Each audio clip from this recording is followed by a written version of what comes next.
मिथिला जय मैथिली केहन छी।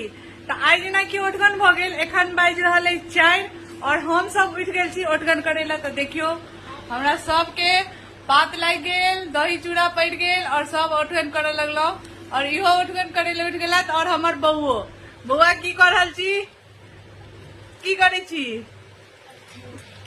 ओठगन खाई छी। तो हमर बउआ करे ला उठ गेल और हमर बेटियो और सब एकदम बकवाल अछि, लेकिन सब ओठगन करे ला उठल है। सबके उठेलौ हाँ और सबसे ज्यादा देखियो एकरी तो भेड़ा सुतबो निकले है तैयो उठ गेले। तो सुतले रे तो उठले केना।